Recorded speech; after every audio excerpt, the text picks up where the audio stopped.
Ouvi um barulho estranho. Quando fui ver, não pude acreditar. Se vocês pudessem deixar um like neste vídeo e me contar nos comentários de qual cidade estão assistindo, eu ficaria muito grato. Esta história que vou contar mudou minha vida para sempre e talvez possa tocar o coração de vocês também. Meu nome é Jonas, tenho 52 anos e sou fazendeiro aqui no interior de Minas Gerais há mais de 3 décadas. Sempre vivi sozinho nesta propriedade que herdei do meu pai, cercado por milharais que se estendem até onde a vista alcança, onde o vento faz a plantação dançar como ondas verdes sob o sol escaldante do cerrado. A solidão nunca me incomodou. Pelo contrário, sempre encontrei paz no silêncio quebrado, apenas pelo canto dos bem-te-vis e pelo murmúrio distante do córrego que corta minha terra. Acordo todo dia às 5 da manhã com o primeiro canto do galo. Tomo meu café preto bem forte na caneca esmaltada azul que pertenceu à minha mãe e saio para verificar a plantação. O cheiro da terra úmida do sereno da madrugada sempre me acalma. É como se a natureza me abraçasse e me dissesse que tudo vai ficar bem. Minha rotina nunca variava. Alimentar os poucos animais que tenho, verificar a cerca, cuidar da horta pequena que mantenho atrás de casa e, no final do dia, sentar na varanda de madeira para assistir o pôr do sol pintando o céu de laranja e roxo.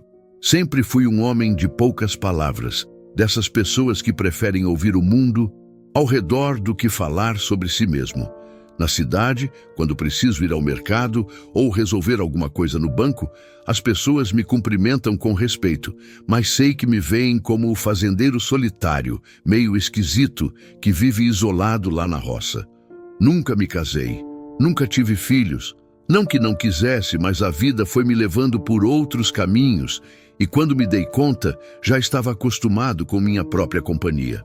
A casa onde moro é simples, de tijolo aparente e telha de barro, com 3 quartos que nunca uso, uma sala com sofá de couro velho e uma televisão pequena que só ligo para ver o jornal da noite. A cozinha tem um fogão a lenha que meu pai construiu com as próprias mãos e é ali que preparo minhas refeições básicas. Arroz, feijão, ovo frito, às vezes um pedaço de carne que compro na cidade. O quintal é grande, cheio de árvores frutíferas que plantei ao longo dos anos. Mangueiras, jabuticabeiras, um pé de jaca enorme que dá sombra na varanda. Minhas manhãs começavam sempre da mesma forma. O som dos meus passos descalços no chão frio da casa, o barulho da torneira pingando na pia da cozinha, o estalo da lenha pegando fogo no fogão.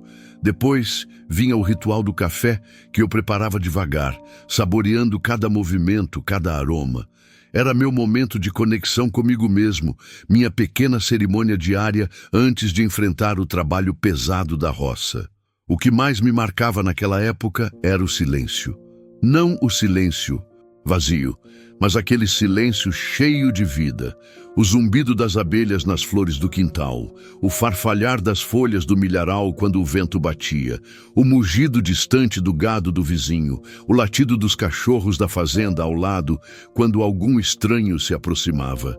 Era uma sinfonia rural que embalava meus dias e me dava a sensação de pertencimento àquela terra. Nos fins de semana, quando não tinha muito trabalho urgente, eu costumava caminhar até a estrada de terra que corta minha propriedade.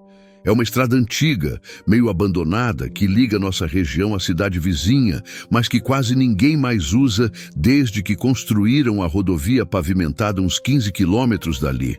Eu gostava de sentar numa pedra grande que tem na beira da estrada e ficar ali observando, às vezes durante horas, o movimento raro de algum carro ou carroça que passava.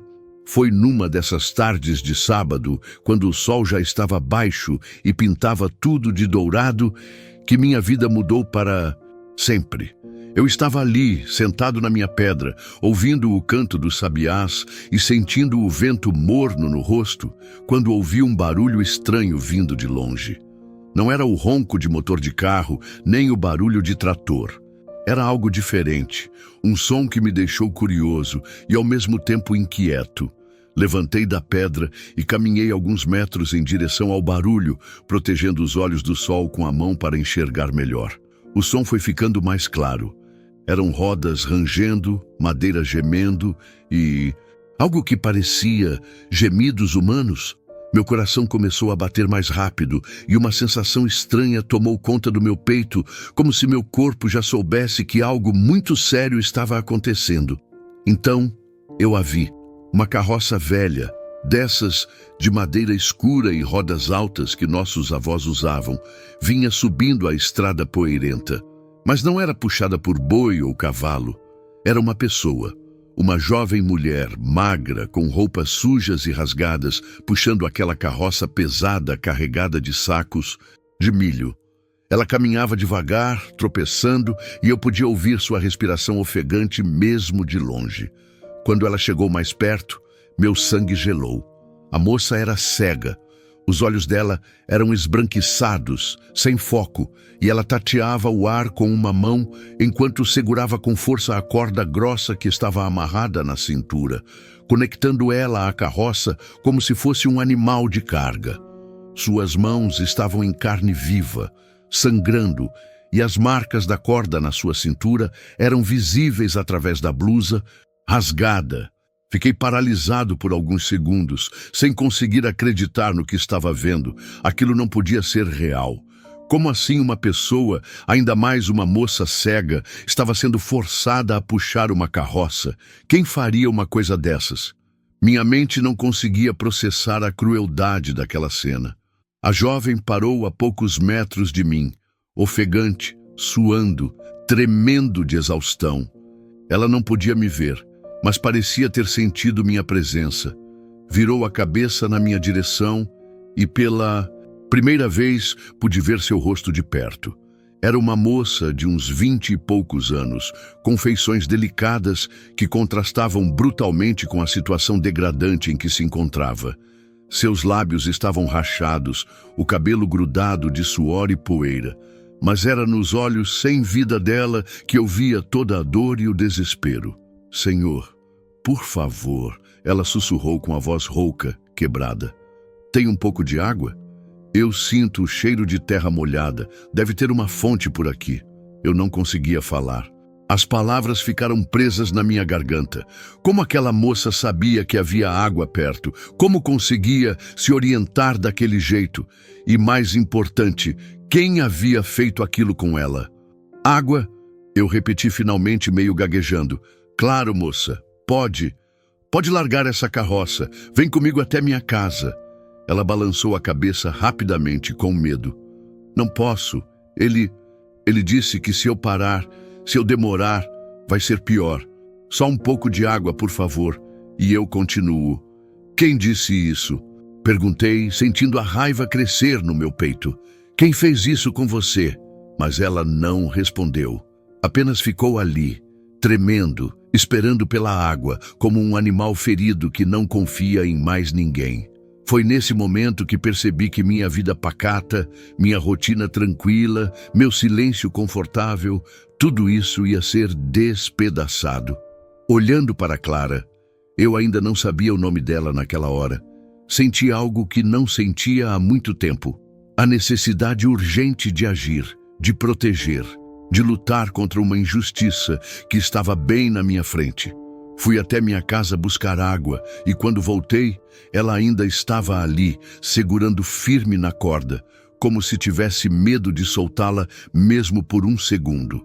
Entreguei a caneca de água em suas mãos machucadas e quando nossos dedos se tocaram, senti um choque elétrico que me fez entender que minha vida nunca mais seria a mesma.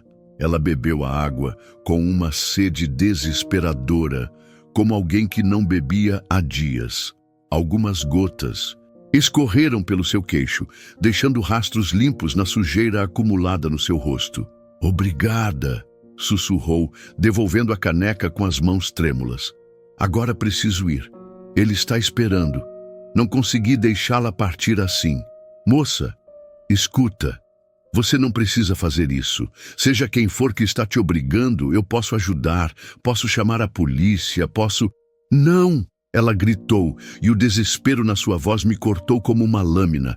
Por favor, não complique as coisas. O senhor não entende. Se eu não chegar lá com essa carga antes do anoitecer, ele vai fazer coisas piores. Suas palavras ficaram no ar como uma ameaça invisível. Percebi que havia camadas de terror naquela situação que eu nem imaginava. A moça começou a puxar a carroça novamente, e o som das rodas rangendo na terra batida ecoou como um grito de socorro silencioso. Eu a segui com os olhos até ela desaparecer na curva da estrada, envolvida pela nuvem de poeira vermelha que suas rodas levantavam. O silêncio que voltou depois da sua partida era diferente do silêncio que eu conhecia. Era um silêncio pesado, carregado de perguntas sem resposta e de uma inquietação que se instalou no meu peito como uma pedra. Voltei para casa, mas não conseguia me concentrar em nada. O jantar ficou na panela, esfriando, enquanto eu caminhava de um lado para o outro na cozinha, tentando processar o que havia acabado de presenciar. Toda vez que fechava os olhos, via o rosto daquela moça, a resignação, misturada com terror nos seus olhos sem luz, a forma como ela se curvava sob o peso da corda que a prendia àquela carroça maldita. Naquela noite, não consegui dormir.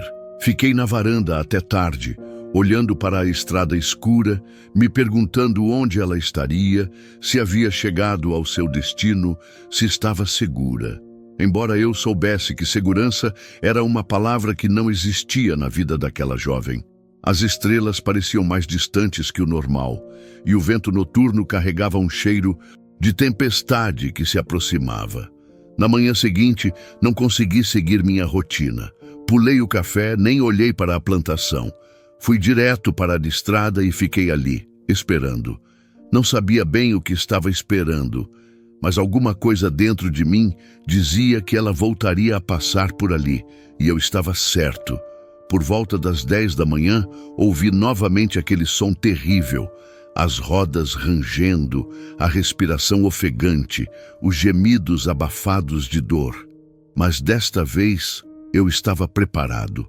Tinha separado água fresca, alguns pães que havia na despensa e, mais importante, tinha tomado uma decisão que mudaria tudo. Quando ela apareceu na curva da estrada, meu coração apertou ainda mais. Se no dia anterior ela já parecia exausta, agora estava em estado ainda pior. Suas roupas estavam mais rasgadas, havia sangue seco nas suas pernas e ela mancava levemente. A carroça estava carregada com sacos diferentes desta vez. Não era milho, mas algo que parecia ser carvão, mais pesado ainda. "Bom dia, moça", eu disse, aproximando-me devagar para não assustá-la. "Lembra de mim? Sou o fazendeiro de ontem." Ela parou e virou o rosto na minha direção. Havia algo diferente na sua expressão, uma pequena centelha de... Seria esperança?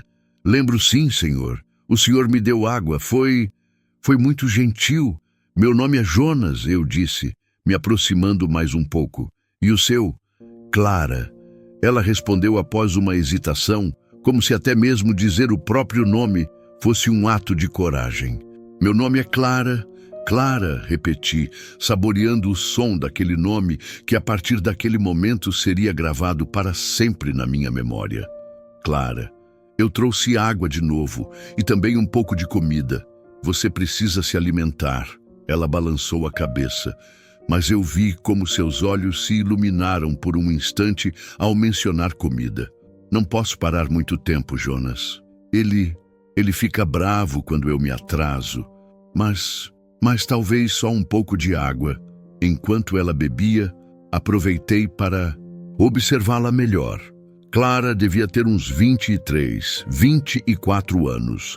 Tinha cabelos castanhos que, apesar da sujeira e do descuido forçado, revelavam uma textura sedosa natural. Suas mãos, embora machucadas pela corda, eram delicadas, com dedos longos de quem talvez tocasse piano ou fizesse trabalhos manuais delicados em outras circunstâncias. Havia nela uma dignidade que nem mesmo aquela situação desumana conseguia apagar completamente. Clara, eu disse com cuidado, preciso saber. E quem está fazendo isso com você? Preciso entender para poder ajudar. Seus ombros se contraíram e ela segurou a caneca com mais força. O senhor não pode ajudar, Jonas.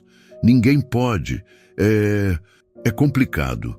Tem coisas que o senhor não entenderia. Tenta me explicar, insisti, sentindo que estava ganhando um pouco da confiança dela. Sou um homem simples, mas não sou bobo. E tenho certeza de que existe uma forma de tirar você dessa situação. Clara ficou em silêncio por um longo momento e pude ver uma batalha interna acontecendo em seu rosto. Finalmente, ela suspirou fundo e começou a falar, com a voz baixa e cheia de dor. É meu padrasto, ela disse, e as palavras saíram como se cada uma machucasse sua garganta. Depois que minha mãe morreu, ele mudou. Disse que eu era um fardo, que precisava pagar pela comida, pela casa. No começo eram só trabalhos domésticos pesados, mas depois ele descobriu que podia me usar para transportar mercadorias ilegais. Ninguém suspeita de uma cega puxando uma carroça, né? Meu sangue ferveu. Mercadorias ilegais? Que tipo de mercadorias? Drogas, contrabando, às vezes até... Ela parou, engolindo seco. Às vezes até pessoas que precisam se esconder, fugir de alguma coisa. Ele cobra caro para transportar e eu sou a mula de carga dele. A raiva que senti naquele momento foi diferente de qualquer coisa que já havia experimentado. Era uma raiva pura, justificada, que queimava no meu peito como fogo líquido. Como assim, pessoas? Clara, isso é muito perigoso. Você pode ser presa, pode ser machucada, pode até morrer? Ela completou com um sorriso amargo. Jonas, você acha que eu não sei disso? Você acha que eu escolhi essa vida? Mas ele disse que se eu tentar fugir, se eu contar para alguém, ele vai me encontrar e vai fazer comigo coisas que vão fazer essa carroça parecer um passeio no parque. Ficamos em silêncio por alguns momentos. O vento balançava as folhas das árvores ao nosso redor e eu podia ouvir o canto distante de um bem-te-vi, sons normais da minha vida pacata que agora pareciam pertencer a outro mundo, um mundo onde a inocência ainda existia. Clara, eu disse finalmente, sentando numa pedra próxima para ficar na altura dela, você já pensou que talvez ele esteja blefando? Que talvez ele precise mais de você do que você imagina? Se você é tão útil para os negócios sujos dele, ele não vai querer te perder. Ela balançou a cabeça. Vigorosamente. Você não o conhece, Jonas. Não conhece os olhos dele, a maldade que tem neles. Não conhece as coisas que ele já fez comigo quando eu tentei desobedecer. E eu não tenho para onde ir. Não tenho ninguém no mundo além dele. É aí que você está enganada, Clara, eu disse, e a firmeza na minha própria voz me surpreendeu. Você tem a mim. Ela virou o rosto na minha direção tão rapidamente que quase perdeu o equilíbrio. Como? O que você disse? Você me ouviu? Você tem a mim agora. Não sei ainda como vamos resolver isso, mas eu te prometo uma coisa. Você não vai passar o resto da vida puxando carroça para um desgraçado desses. Vai dar um jeito. Clara ficou em silêncio por um longo tempo, e quando falou novamente, sua voz estava diferente, mais suave, como se uma pequena parte do peso que carregava tivesse sido aliviada. Por que você faria isso por mim, Jonas? Você nem me conhece. Sou só uma cega inútil que... Pare, eu interrompi. Não fale. Assim de você. Você é Clara, você é uma mulher corajosa que está sobrevivendo a algo que destruiria qualquer pessoa. Você é muito mais forte do que imagina, e naquele momento, pela primeira vez desde que a conheci, vi Clara sorrir. Foi um sorriso pequeno, tímido, mas real. E foi o sorriso mais bonito que eu já havia visto na vida. Mas a realidade não demora para bater a porta quando você está lidando com gente perigosa. Nos dias que se seguiram, Clara continuou passando pela estrada, sempre no mesmo horário, sempre com cargas diferentes, sempre com a mesma expressão de dor e resignação. Mas agora havia algo diferente entre nós, uma conexão silenciosa que crescia a cada encontro. Eu comecei a esperá-la todos os dias na beira da estrada, sempre com água fresca e alguma coisa para ela comer. Pães caseiros, frutas do quintal, às vezes um pedaço de queijo que comprava na cidade. Clara inicialmente recusava a comida, mas a fome é mais forte que o medo, e aos poucos ela foi aceitando minha ajuda. Foi no quarto dia que notei a primeira coisa estranha. Clara chegou mais cedo que o normal, quase correndo, ou pelo menos tentando correr com aquela carroça pesada. Estava mais nervosa, olhando para trás constantemente, como se estivesse sendo seguida. O suor escorria pelo seu rosto, não só pelo esforço físico, mas pelo medo. Jonas, ela disse quando me viu, a voz tremendo. Ele está desconfiado. Ontem perguntou por que eu estava demorando tanto para fazer as entregas. Disse que alguém viu eu conversando com um homem na estrada. Meu sangue gelou. Alguém nos viu? Quem? Não sei, ela respondeu, limpando o suor do rosto com a manga rasgada da blusa. Mas ele disse que se isso acontecer de novo, ele vai me dar uma lição que eu nunca vou esquecer.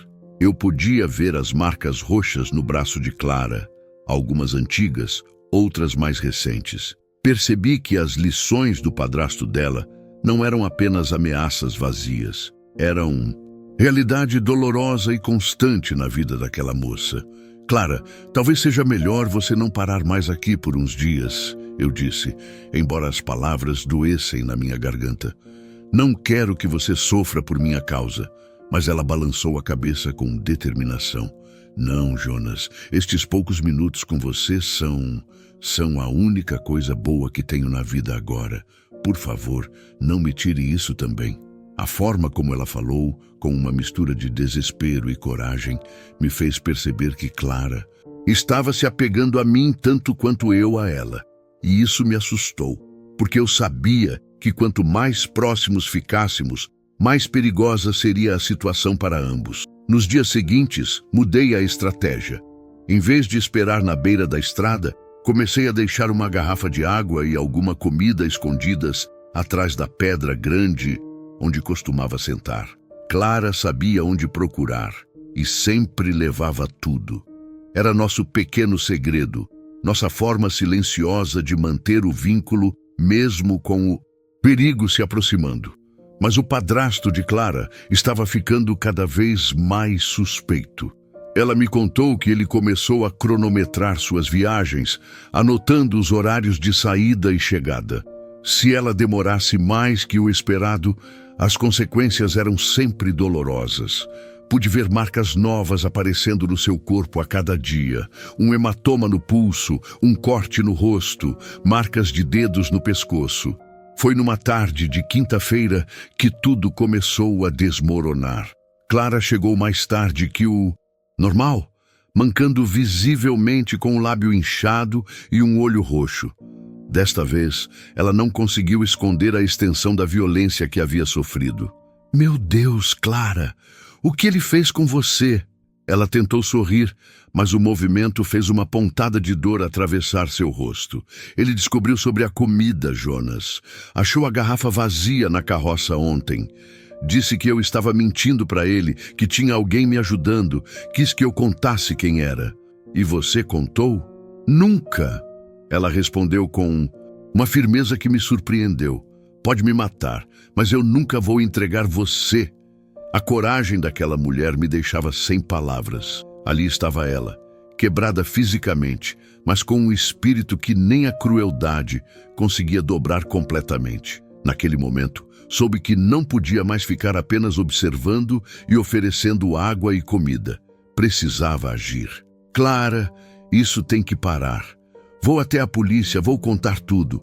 Esse desgraçado não pode continuar fazendo isso com Yu. Não! Ela gritou, agarrando meu braço com uma força desesperada. Jonas, você não entende. Ele tem contatos na polícia. Já me disse isso várias vezes. Se você for lá, ele vai saber antes mesmo de você chegar em casa. E aí ele vai nos matar. A palavra nós ecoou no ar como um tiro. Percebi que eu já havia me tornado parte daquele pesadelo e que qualquer movimento em falso poderia custar a vida de Clara, ou quem sabe a minha também. Então o que você sugere que eu faça? Ficar aqui parado vendo ele destruir você aos poucos? Clara ficou em silêncio por um longo momento e quando falou, sua voz estava diferente. Mais decidida, mais madura, como se a violência da noite anterior tivesse despertado algo nela que estava adormecido. Jonas, tem uma coisa que eu nunca te contei, sobre por que ele me escolheu para puxar essas carroças. Escuto.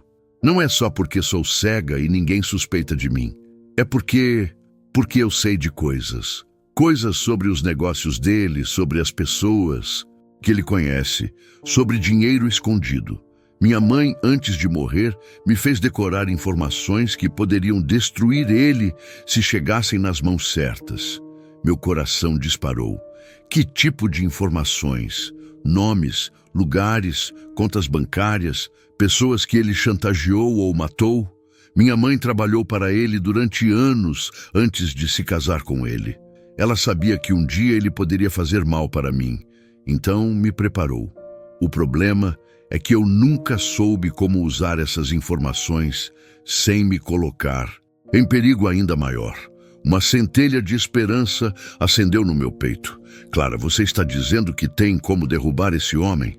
Talvez, mas seria perigoso, Jonas. Muito perigoso. E eu precisaria de ajuda. Precisaria de alguém que não tivesse medo dele, alguém disposto a arriscar tudo. Ela não precisou terminar a frase. Eu já sabia o que estava me pedindo e já sabia minha resposta. Conta comigo, Clara. Conte tudo.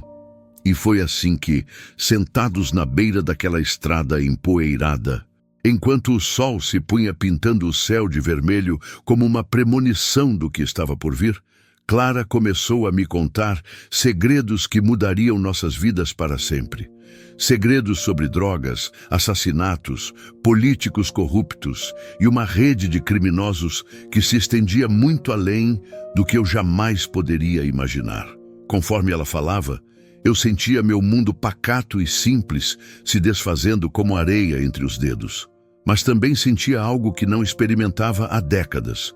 A sensação de ter um propósito real, uma missão que valia a pena lutar. Clara precisava de mim, e pela primeira vez na vida eu me sentia verdadeiramente necessário.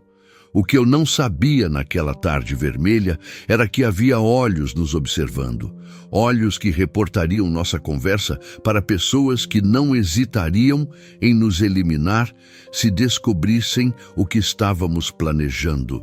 Os pequenos sinais de conflito que havíamos enfrentado até então eram apenas a calmaria antes da tempestade que estava prestes a desabar sobre nós.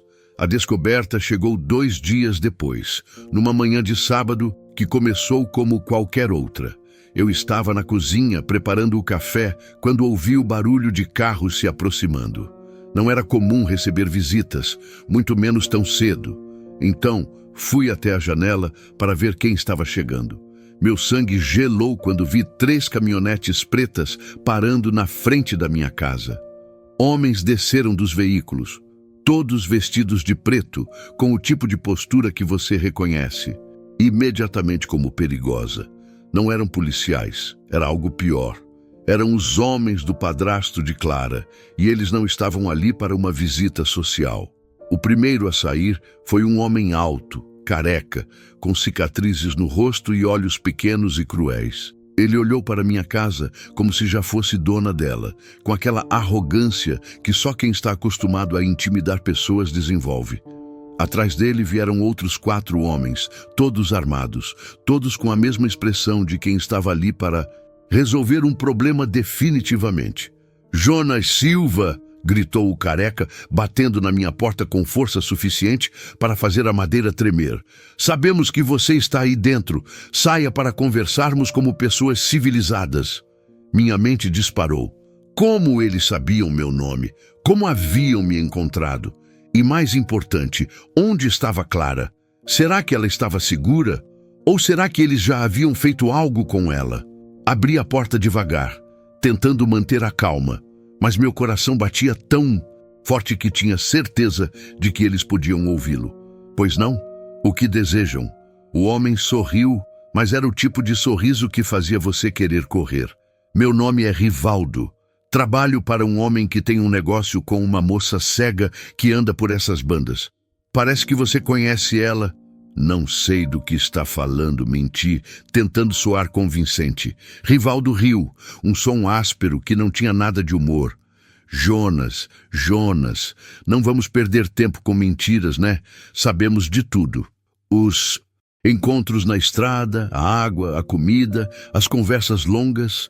Até sabemos que ontem você e a Clara ficaram planejando alguma coisa muito interessante.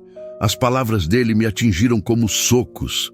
Se eles sabiam de tudo, significava que Clara estava em perigo mortal. E eu também. Onde ela está? Perguntei, abandonando qualquer pretensão de inocência. Se fizeram alguma coisa com ela, eu juro que... Você jura o quê?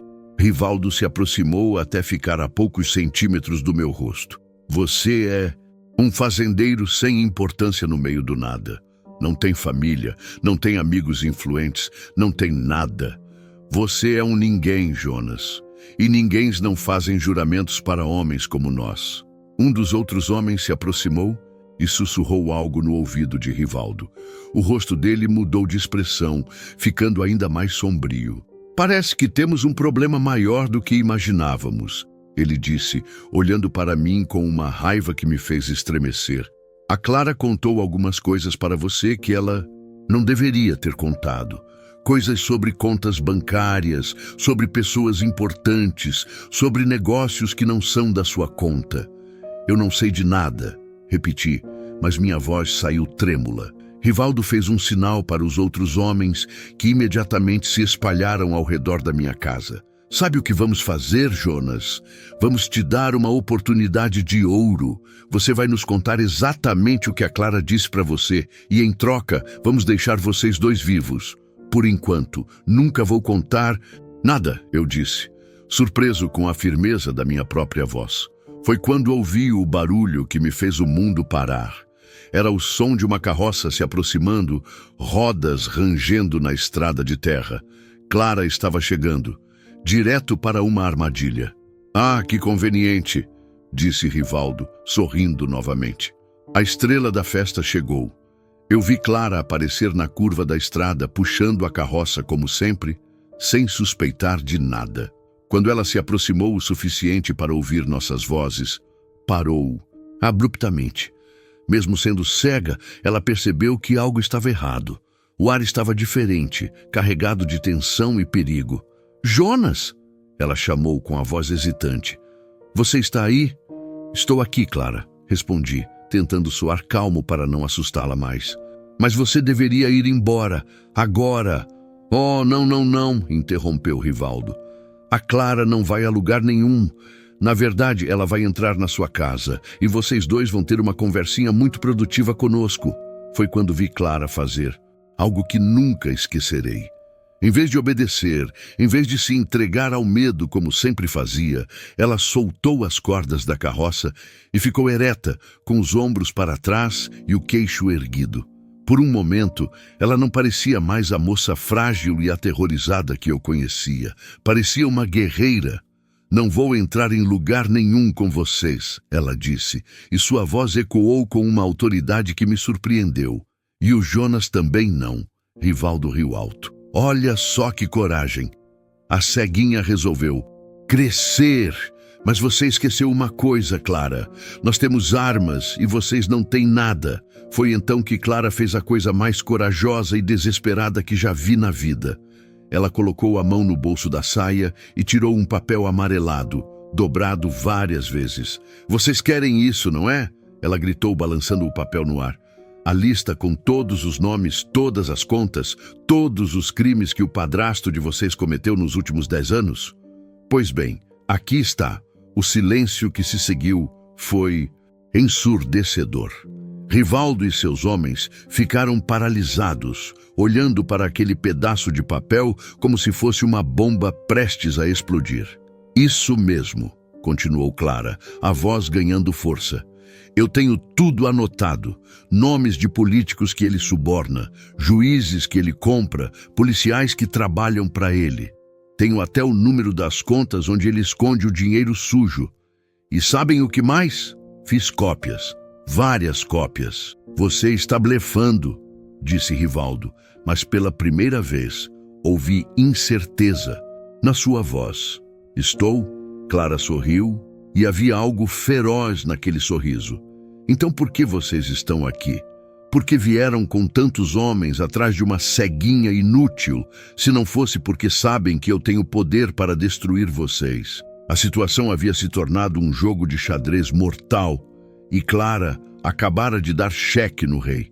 Mas eu sabia que homens como Rivaldo não recuavam facilmente e quando se sentem acuados, ficam ainda mais perigosos. Rivaldo fez um sinal quase imperceptível para um dos seus homens, que começou a se mover devagar na direção de Clara. Meu instinto de proteção falou mais alto que qualquer medo. Não cheguem perto dela, gritei, dando um passo à frente para me colocar entre Clara e os homens armados.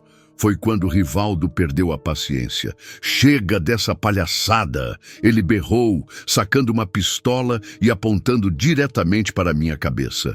Vocês vão entrar naquela casa agora e vão me contar onde estão as outras cópias, ou eu acabo com essa história. De uma vez por todas, o cano da arma estava tão perto do meu rosto que eu podia sentir o cheiro frio do metal. Ao meu redor, os outros homens também sacaram suas armas, todas apontadas para nós. Parecia que nossa pequena rebelião havia chegado ao fim antes mesmo de começar. Mas Clara ainda tinha uma carta na manga. Se vocês nos matarem aqui, ela disse com uma calma sobrenatural, as cópias vão ser entregues automaticamente para a Polícia Federal amanhã de manhã. Eu já organizei tudo. A única forma de impedir isso é me mantendo viva. Era um blefe perfeito e por um momento pareceu funcionar. Vi a hesitação nos olhos de Rivaldo, a forma como ele olhou para os outros homens buscando orientação. Mas então ele sorriu novamente e percebi que havia subestimado sua crueldade. Sabe de uma coisa, Clara? Talvez você esteja dizendo a verdade. Talvez você tenha mesmo organizado essa entrega automática. Mas sabem o que eu acho? Acho que não vamos descobrir hoje. Porque vocês dois vão desaparecer.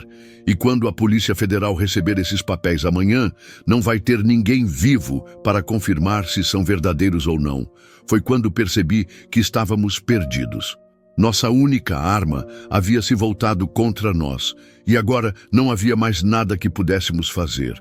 Peguei na mão de Clara e ela apertou meus dedos com força.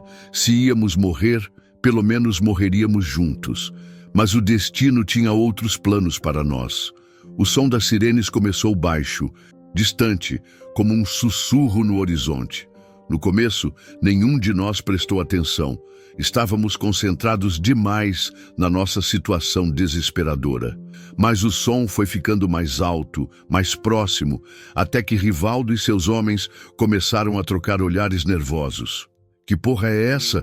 murmurou um deles, baixando ligeiramente a arma. As sirenes se tornaram um coro ensurdecedor, vindo de todas as direções. Carros da Polícia Federal, da Polícia Civil, até mesmo do Exército apareceram na estrada, cercando completamente minha propriedade.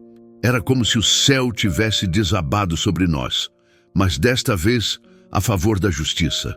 Rivaldo tentou manter o controle da situação. "Isso não muda nada!" gritou por cima do barulho. "Vocês ainda vão..." Mas suas palavras foram cortadas por uma voz amplificada vinda de um alto-falante. "Larguem as armas! Vocês estão cercados! Repito, larguem as armas e se entreguem!" O que aconteceu nos minutos seguintes foi um caos controlado. Os homens de Dundum, Rivaldo tentaram resistir, mas estavam em desvantagem numérica absurda. Tiros foram disparados, gritos ecoaram pelo ar, e eu puxei Clara para trás de uma das colunas da varanda, tentando protegê-la do tiroteio. Quando tudo terminou, 3 dos homens estavam feridos, um havia fugido para o mato. E Rivaldo estava algemado no chão, sangrando de um ferimento no braço e gritando ameaças que ninguém mais levava a sério. Um delegado da Polícia Federal se aproximou de nós. Um homem de meia-idade, com cabelos grisalhos e olhar experiente. "Vocês estão bem?" perguntou, examinando Clara com atenção especial. "Estamos", respondi, ainda tremendo pela adrenalina. "Mas como vocês souberam que estávamos aqui? Como descobriram?" O delegado sorriu. "Foi a senhorita Clara que nos contactou. Há uma semana, ela ligou para a nossa central de denúncias e relatou toda a situação. Contou sobre o padrasto, sobre as atividades criminosas e disse que tinha evidências que poderiam desmantelar toda a operação." Olhei para Clara, incrédulo. "Você fez isso? Quando? Como?" Clara baixou a cabeça, quase envergonhada. "Na cidade, quando eu fazia as entregas, sempre havia um telefone público perto dos pontos de entrega. Eu memorizei o número da Polícia Federal e comecei a ligar. No começo eles não acreditavam em mim, achavam que era trote. Mas quando comecei a dar detalhes específicos, nomes, datas, eles começaram a levar a sério." "E as cópias dos documentos?" perguntei. "Essa parte era verdade", ela disse com um pequeno sorriso. "Eu realmente tinha tudo anotado em braille, escondido em casa. Quando a polícia foi lá ontem de noite, encontraram tudo. O padrasto foi preso junto com mais 20 pessoas da organização."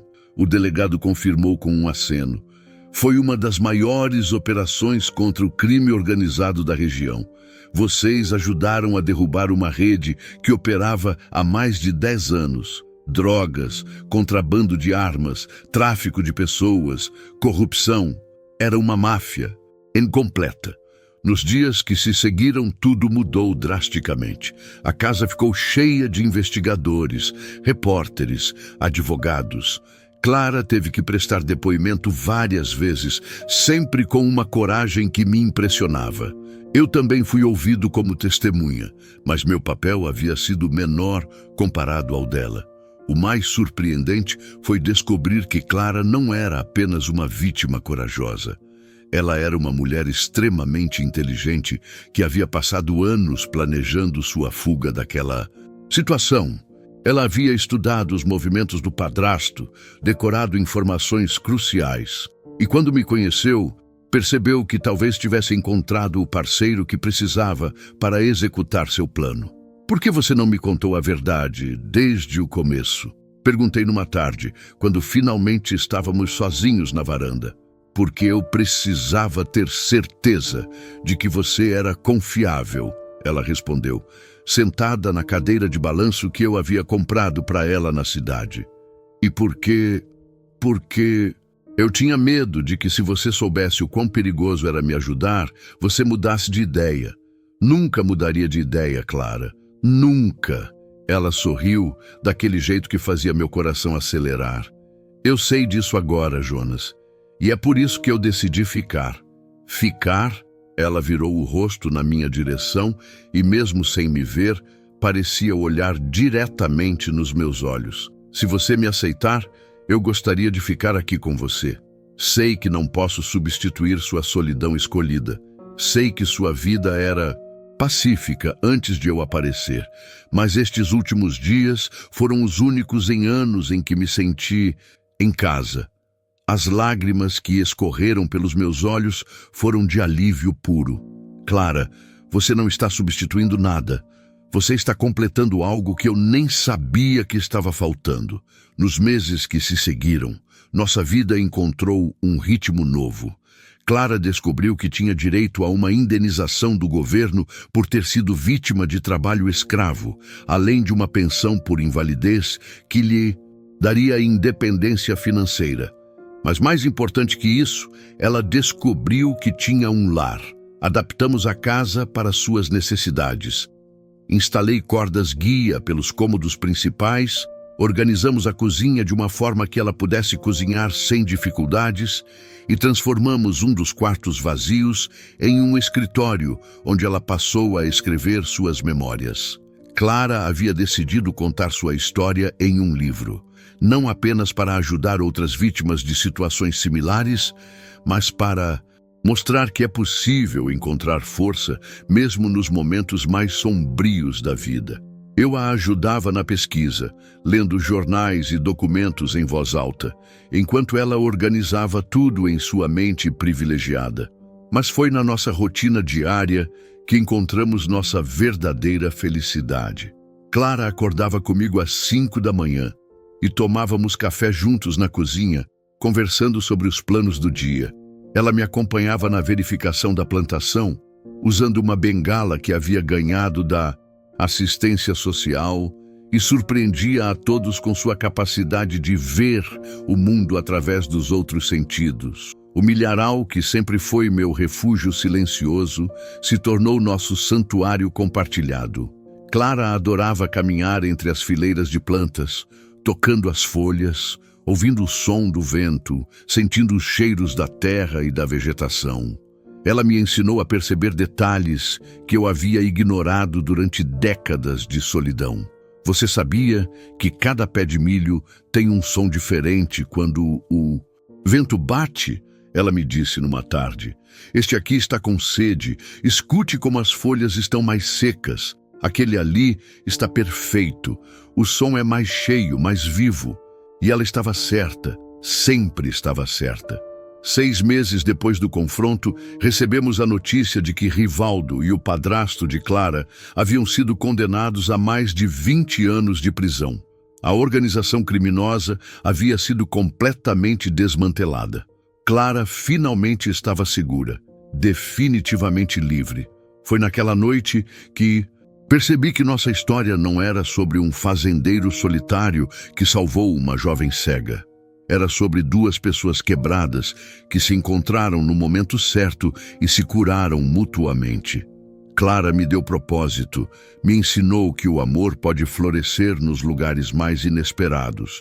E eu, pelo que ela me disse, dei a ela algo que pensava ter perdido para sempre: esperança.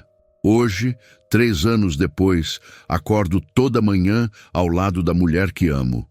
Clara já não puxa carroças. Ela cultiva sonhos. Seu livro foi publicado e se tornou um best-seller, ajudando centenas de pessoas em situações similares. Ela dá palestras em escolas e universidades, sempre acompanhada por mim, sempre com aquele sorriso que me conquistou na beira da estrada. Nossa fazenda não é mais um lugar de solidão. É um lar cheio de vida, de risadas, de projetos compartilhados. Adotamos 2 cachorros, que Clara treinou para serem seus guias. Temos uma horta orgânica que abastece a cidade vizinha. E estamos planejando expandir a casa para receber pessoas em situação de risco que precisem de um lugar seguro para recomeçar. Às vezes, quando estou sentado na varanda no final do dia, observando Clara regar as plantas do quintal com a precisão de alguém que enxerga perfeitamente com o coração, lembro daquela tarde em que a vi pela primeira vez puxando a carroça. Lembro do homem solitário que eu era, da vida vazia que levava sem perceber. E então, entendo que às vezes Deus coloca pessoas no nosso caminho de formas que jamais esperaríamos. Às vezes, a pessoa que pensamos estar salvando é, na verdade, quem está nos salvando. Para vocês que assistiram até aqui, que me acompanharam nessa jornada, quero deixar uma reflexão. Nunca subestimem o poder de um pequeno gesto de bondade. Uma caneca de água oferecida a um estranho pode mudar 2 vidas para sempre. A coragem de uma pessoa pode derrubar impérios do mal. E o amor, quando encontra terreno fértil, pode transformar desertos em jardins. Se vocês gostaram dessa história, deixem seu like e me contem nos comentários se já viveram algo parecido, se já foram anjos na vida de alguém ou se já receberam ajuda quando mais precisavam. Suas histórias importam, suas vidas importam, E nunca sabemos quem pode estar precisando ouvir exatamente as palavras que vocês têm para oferecer. Clara e eu continuamos aqui, nesta fazenda que se tornou símbolo de recomeço e esperança.